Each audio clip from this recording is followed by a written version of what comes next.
दोस्तों आज बात करेंगे फ्लेक्सी कैप फंड और मल्टी कैप फंड के बारे में। इन दोनों में क्या डिफरेंस है और कौन सा हमारे लिए बेटर है इन्वेस्टमेंट के लिए। दोस्तों अगर आप large cap, small cap, mid cap stock में इन्वेस्ट करना चाहते हैं, अपने पोर्टफोलियो को डाइवर्सिफाई करके एक डाइवर्सिफाइड चॉइस चाहते हैं, तो मल्टी कैप फंड आपके लिए बेस्ट है। लेकिन इसमें थोड़ा रिस्क रहता है। रिस्क क्या रहता है वो मैंने पुराने वीडियोस के अंदर डिस्कस किया था, आप उसको चेक कीजिए। मैं इन शॉर्ट में बता देता हूँ। इसमें फंड मैनेजर को at least 25% large cap, 25% mid cap और 25% स्मॉल कैप फंड में इन्वेस्ट करना ही होगा, स्मॉल कैप स्टॉक में इन्वेस्ट करना ही होगा। लेकिन फ्लेक्सी कैप फंड में ऐसा नहीं होता। फ्लेक्सी कैप फंड में 65% एलोकेशन उसको इक्विटी में रखना होता है। मार्केट कंडीशन के हिसाब से उसके बाद चॉइस है, वो चाहे तो 50% लार्ज कैप में रख सकता है और 25% स्मॉल और मिड कैप में रख सकता है। अगर वो उसकी मर्जी है, अगर उसको लगता है कि मार्केट अभी ऊपर जाने वाला है, मार्केट अच्छा कर सकता है, स्मॉल कैप फंड अच्छा कर सकते हैं, तो ज़्यादा वो स्मॉल कैप और मिड कैप में पैसा रख सकता है। उसके बाद चॉइस है कि वो अपने पोर्टफोलियो को अपने हिसाब से डाइवर्सिफाई कर सकता है। तो फ्लेक्सी कैप म्यूचुअल फंड में 65% पैसा इक्विटी में इन्वेस्ट होगा, बाकी पैसा डेट में इन्वेस्ट होगा। तो 65% पैसा जो है वो अपने हिसाब से किसी भी large cap stock, mid cap stock या स्मॉल कैप स्टॉक में इन्वेस्ट कर सकते हैं, किसी भी प्रपोर्शन में। मैं बता देता हूँ, लार्ज कैप स्टॉक वो होते हैं जो वेल स्टैब्लिश बिजनेस होते हैं, बड़े ब्रांड बन चुके हैं, बड़ी जानी मानी कंपनियां बन चुकी हैं।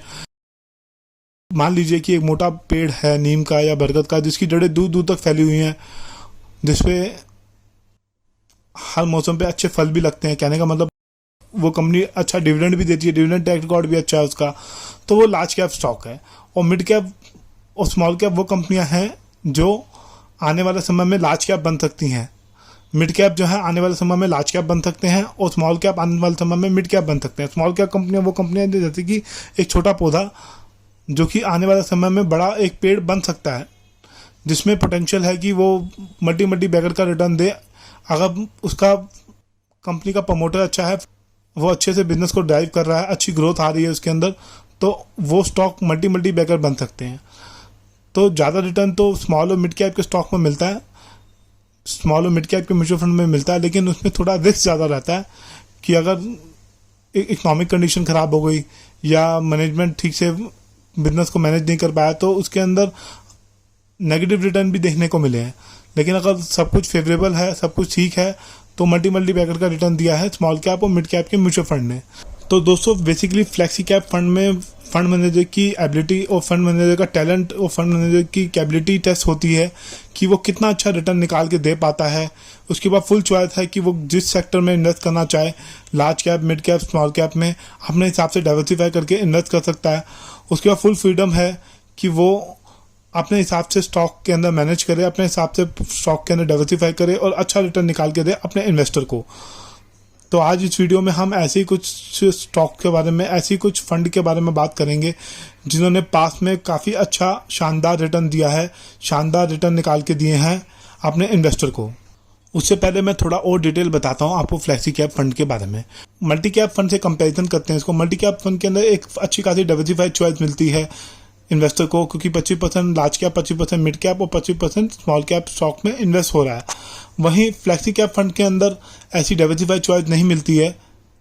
डाइवर्सिफाइड तो उसका पोर्टफोलियो होता है, लेकिन इसमें फंड मैनेजर की काबिलियत का पता चलता है कि वो कितना टैलेंटेड है, क्योंकि उसके पास चॉइस है कि वो अभी मार्केट कंडीशन के हिसाब से 25% कहीं भी लार्ज कैप या 25% स्मॉल कैप या 30% मिड कैप किसी भी प्रपोर्शन में वो इन्वेस्ट कर सकता है।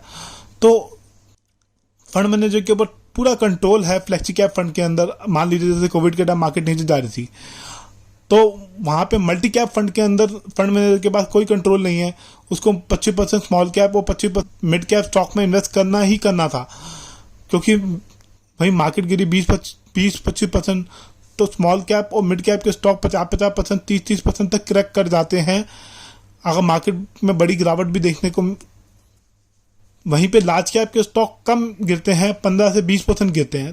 तो अगर फंड मैनेजर चाहता फ्लेक्सी कैप फंड के अंदर, जैसा कि उन्होंने किया भी, अपने पैसे को लार्ज कैप स्टॉक में डाल दिया, मिड कैप और स्मॉल कैप स्टॉक से निकाल के जब मार्केट क्रैश कर रही थी। वहीं पे मल्टी कैप फंड के अंदर ऐसा वो नहीं कर पाते हैं, क्योंकि अकॉर्डिंग टू द सेबी के रूल्स उनको 25% पैसा स्मॉल और मिड कैप में इन्वेस्ट करना ही पड़ेगा, उसमें इन्वेस्टेड ही रहना पड़ेगा। तो इस कंडीशन में जब मार्केट करेक्ट कर रही है, तब उसके बाद कोई चॉइस नहीं है मल्टी कैप फंड में। वो सिर्फ इतना कर सकता है कि स्टॉक चेंज कर सकता है, स्मॉल कैप में देख सकता है कि बेटर ऑप्शन क्या है उसके बाद इन्वेस्ट करने को स्मॉल और मिड कैप में, क्योंकि उसको 75% पैसा इक्विटी में इन्वेस्ट करना है, 25% इक्वली डिस्ट्रीब्यूट करके लार्ज कैप, मिड कैप और स्मॉल कैप में इन्वेस्ट करना है। तो उसके बाद चॉइस नहीं है, सिर्फ वो स्टॉक चेंज कर सकता है। लेकिन फ्लेक्सी कैप फंड में वो अपना सेक्टर भी चेंज कर सकता है और स्टॉक भी चेंज कर सकता है अपनी सूझबूझ के हिसाब से। तो ये बेनिफिट है हमें फ्लेक्सी कैप फंड के अंदर कि फंड मैनेजर के पास पूरी की पूरी चॉइस है कि वो कहीं भी पैसा इन्वेस्ट कर सकता है अपनी सूझबूझ से, मार्केट कंडीशन के हिसाब से, मार्केट एनवायरनमेंट के हिसाब से देख सकता है कि इस वक्त कहाँ पे अपॉर्चुनिटी अच्छी है, जहाँ पे ज़्यादा अच्छा पैसा बन सकता है। तो मेरे हिसाब से फ्लेक्सी कैप फंड ज़्यादा बेटर है to compare multi cap fund. लेकिन आपका फंड मैनेजर अच्छा होना चाहिए, फंड मैनेजर ऐसा होना चाहिए कि जिसको काफ़ी अच्छा एक्सपीरियंस हो मार्केट का, वो टैलेंटेड होना चाहिए, वेल एक्सपीरियंस होना चाहिए और हमें अच्छा रिटर्न निकाल के दे हमारी इन्वेस्टमेंट के ऊपर। यही हम एक्सपेक्ट करते हैं फंड मैनेजर से। आइए दोस्तों, अब बात करते हैं बेस्ट फ्लेक्सी कैप फंड जिन्होंने पास में काफ़ी अच्छा परफॉर्म करके दिया है और जिनके फंड मैनेजर भी अच्छे हैं और जिनको क्रिसिल के 5 स्टार मिले हुए हैं, रेटिंग भी काफ़ी अच्छी मिली हुई है। सबसे पहले है JM flexi cap fund growth वाला प्लान, इसने 29% का रिटर्न दिया है। उसके बाद सेकंड नंबर पे है एचडीएफसी फ्लेक्सी कैप फंड, इसने 32% का रिटर्न दिया है पिछले 3 साल के अंदर। उसके बाद है Franklin India flexi cap fund, इसको 4 स्टार मिले हुए हैं क्रिसिल के, इसने 29% का रिटर्न दिया है पिछले 3 साल के अंदर। तो रिटर्न इनका बेस्ट है बाकी फंड के मुकाबले। यहाँ एडलवाइज का भी है फ्लेक्सी कैप फंड, उसने भी 25% का रिटर्न दिया है, तो इसको भी 4 स्टार मिले हुए हैं। तो दोस्तों, ये मनी कंट्रोल वेबसाइट है, यहाँ पे आप कंपेयर कर सकते हैं। जैसे मैंने यहाँ पे एचडीएफसी फ्लेक्सी कैप फंड को क्लिक किया, यहाँ पे इसका चार्ट आ गया, कंपैरिजन आ गया निफ्टी से देखें तो काफ़ी गजब के रिटर्न दिए हैं इसने।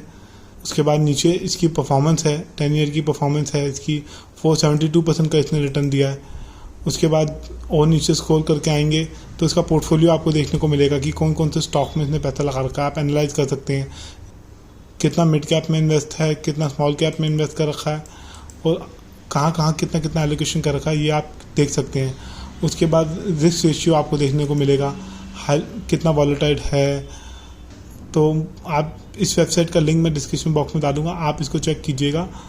तो मेरे हिसाब से जो बेस्ट फंड है इन्वेस्टमेंट के लिए वो है HDFC flexi cap fund, Franklin India flexi cap fund, Edelweiss flexi cap fund और कोटक का भी फ्लेक्सी कैप फंड अच्छा है और एसबीआई का भी फ्लेक्सी कैप फंड अच्छा है। तो दोस्तों, ऐसा नहीं है कि ये जो बाकी फंड हैं जिन्होंने अभी कम रिटर्न दिया टू कंपेयर जो ऊपर के फंड हैं जैसे फ्रैंकलिन का हो गया या एचडीएफसी का हो गया, ये जो नीचे हैं ये भी अच्छा परफॉर्म करके दे सकते हैं। जिन्होंने 3 साल के अंदर 20-20 या 22% के रिटर्न दिए हैं, ये आने वाले समय में भी अच्छा इंप्रूव कर सकते हैं। तो मेरे हिसाब से आपको ऐसा फंड मैनेजर चुनना है जिसका ट्रैक रिकॉर्ड अच्छा रहा हो। तो यहाँ पे लंबी सी लिस्ट है, आप खुद आके चेक कर लीजिएगा, आपको अच्छी नॉलेज मिल जाएगी। बाकी ये वीडियो टोटली एजुकेशन पर्पज़ के लिए था, कोई रिकमेंडेशन नहीं है। आप अपने फाइनेंशियल प्लान से डिस्कस करने के बाद ही किसी फंड में इन्वेस्ट कीजिएगा। धन्यवाद दोस्तों।